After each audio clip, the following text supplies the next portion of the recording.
A yau zan nuna muku yadda za ku yi amfani da Ozone 9 domin yin mastering ɗin waƙoƙinku.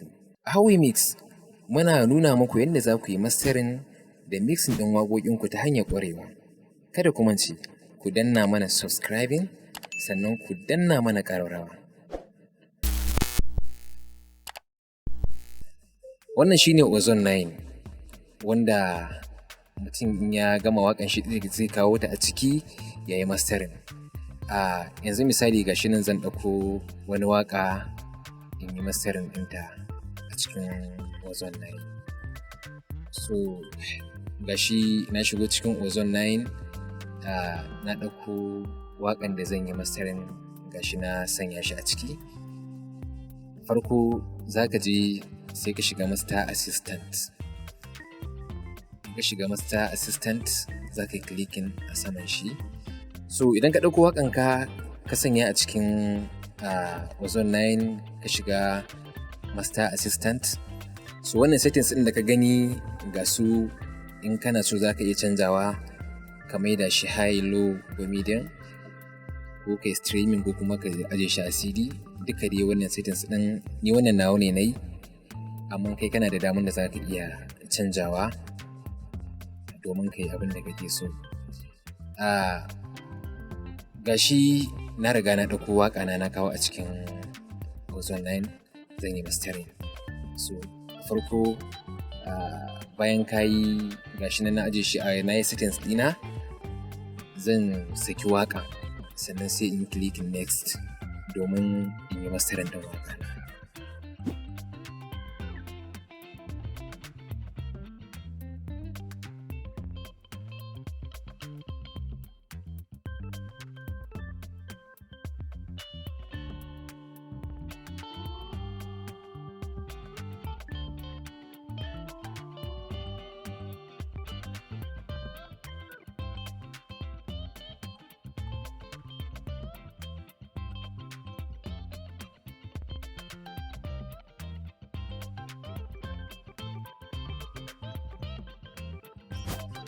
To gashi na riga na sanya waƙa na a cikin Ozone 9 kuma ina ci gaba da yin mastering.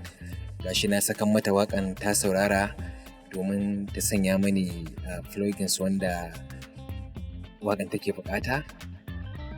In kana so haka iya haka, in kai ka sanya waƙanka a haka kana iya fiddawa ka fidda ta haka, amma da yake ni ina so in shiga in yi wasu gyare-gyare, zan gyara EQs da dynamics da sauran settings da nake bukata na yi.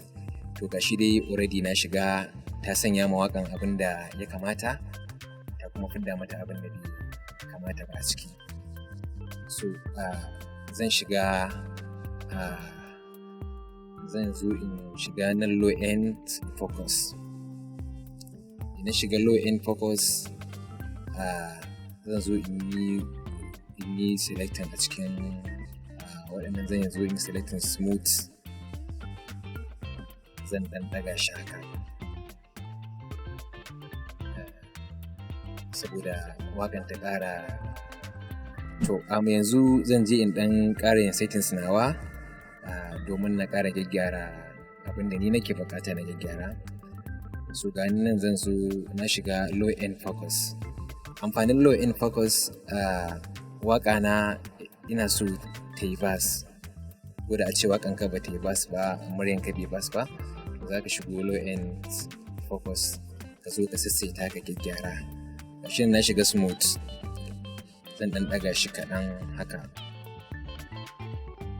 Sannan zan zo nan ɗan ƙara. In ka buɗe shi, amfanin shi shine waƙanka in ka sanya a speakers za ta yi widening, za ta buɗa ma, za ka ji komai, ka ji mixing ɗin ya zauna yadda ya kamata.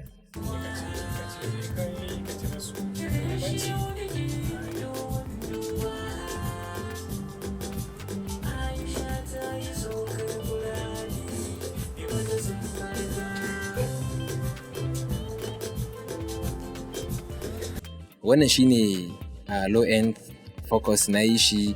Gashi kun saurari na kunna shi, kun ji yadda waƙan take a lokacin da ban kunna shi ba, kuma na kashe shi a lokacin da kuke sauraron waƙan. kun ji yadda take kuma na kunna shi a lokacin da kuke saurare shi ma kun ji. Sannan zan ji master rebalance. Master rebalance shi kuma amfanin shi shine idan drums ɗin gangunan na kiɗa na waƙanka sun yi ƙasa, to za ka yi amfani ga shi nan ka ɗago drums, aka yi amfani da wannan ginin ɗin ka ɗaga ko kuma ka rage. In yi yawa ka rage, in kuma ya yi kaɗan sai ka ƙara.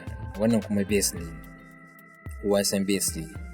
Muryanka te ƙwari, za ka yi da kiɗan da muryan gaba ɗaya in kai amfani kai clicking bass, ga nan ka yi using wannan button ɗin na ginin ragewa ko ƙarawa, to ga shi ma waƙanka muryanka za ta yi ƙwari da tare da kiɗan. Wannan kuma vocals. So shi kuma wannan vocals iya muryan ne, idan muryanka ta yi ƙasa kiɗa ya haye muryanka, to in ka zo kai clicking a wannan vocals in za ka ɗaga muryan, in ta yi kaɗan ne ka ɗaga, in kuma ta yi yawa sai ka rage. So yanzu ga shi zan yi amfani da kowane a cikinsu.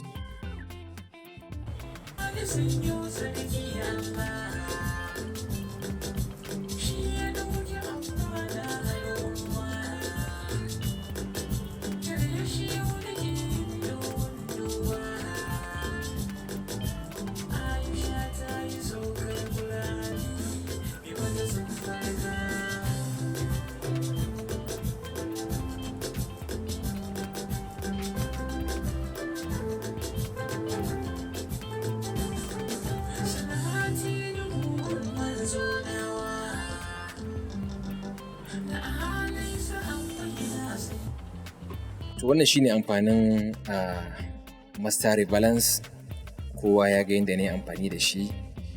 Wannan kuma idan waƙanka volume ɗinta ya yi ƙasa kana so ka ɗago, to shi ma za ka yi amfani da wannan bypass ɗin. So za ka ɗaga wannan, shi kaɗai za ka ɗaga.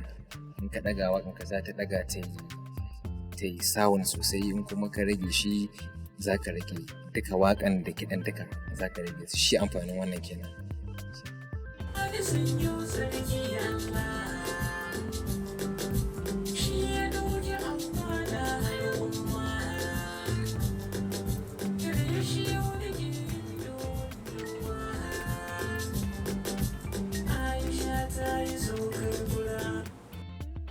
To wannan shine amfanin wannan bypass ɗin, ka ɗaga waƙanka gaba ɗaya ka rage mata volume ko kuma ka ƙara mata. So yanzu gashi na gama mastering ɗin waƙa na, yanzu zan koma a file domin na exporting ɗin waƙa na. In ka zo za ka zo sai ka zo export audio file, in kai clicking zai kai ka inda za ka je ka rubuta duk abin da kake so, sauran informations wanda kake so ka sama waƙa. Misali gashi nan, in ka zo ga yana file name, sunan ita waƙan kenan, za ka maida shi format ɗin, za ka maida shi mp3 don ya fita maka a mp3. Yanan ka zo kana so ka yi normalize ko kuma ka sa limiter, kowa da ya san amfanin normalize. So ni zan fidda shi da limiter ne. In ka gama wannan sai ka zo ka ce OK. In ka yi clicking wannan OK ɗin, zai je maka exporting ɗin waƙanka. Idan kun ji daɗin wannan bidiyon, ku danna mana subscribe sannan ku yi mana liking. Mun gode.